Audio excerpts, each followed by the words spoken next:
Well, thank you, and welcome to a special episode of 10 Reasons Why Show. I am your host, Chad Tommaso.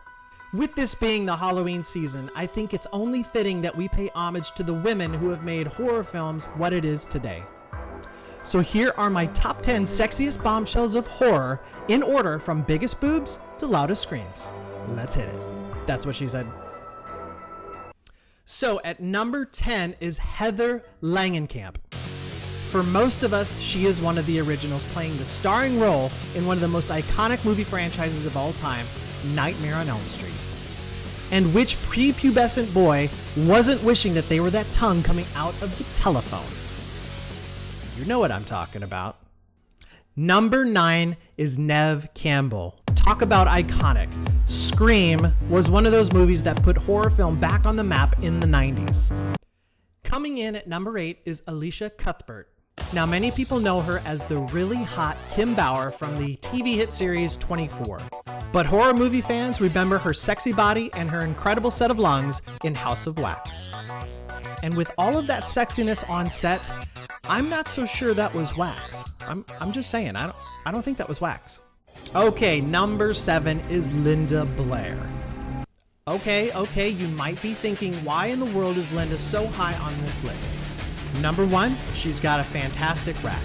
Number 2, she told 2 priests and a girl to go f*** themselves several times in a movie.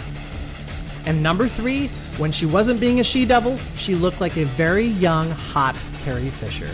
It's just a Star Wars thing with me. I can't help it. At number 6 is Eliza Dushku.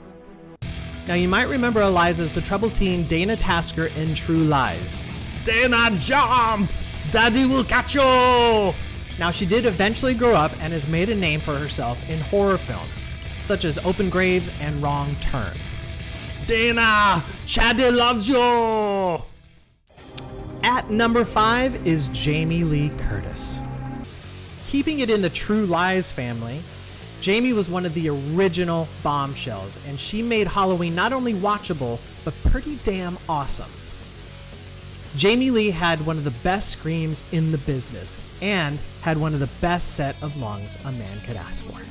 Thank you, Jamie. Thank you. Coming in at number 4 is Danielle Harris.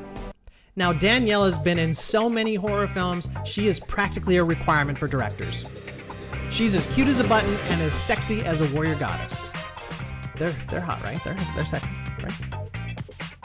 All right, number 3 is Cassandra Peterson, also known as Elvira. Now, Cassandra got her start at a local LA TV station in the 1980s as the Mistress of Darkness, Elvira. More sexy than scary, Cassandra and her breasts are still at it and inspiring young men to enjoy horror. God, those are huge. Number 2 is Ali Larter. Now, there are not enough sexy words in the English language to describe her. She is smoking hot. While she has ventured out and done some non-horror films, we all know her mostly from her films like Final Destination, all 35 of them, and Resident Evil, all 22 of them. Blonde, tan, drop-dead gorgeous, Ali has become really one of the sexiest women of horror. Thank you, Ali. Holding down the top spot is a woman who has become just as important to the horror genre as Rob Zombie. Which is good because she happens to be married to him. My number 1 hottest woman of horror is Sherry Moon Zombie. Though relatively new to the scene, she has established herself as the new queen of horror with starring roles in such films as The Lords of Salem, Halloween 2, and The Devil's Rejects. We love you, Sherry, and we hope you keep screaming for years to come. In a horror film. Yes. That is my list for today. Come check out more lists at our website at www.10reasonswhyshow.com. I'm your host, Chad Tommaso. Thanks for joining us, and back to you guys.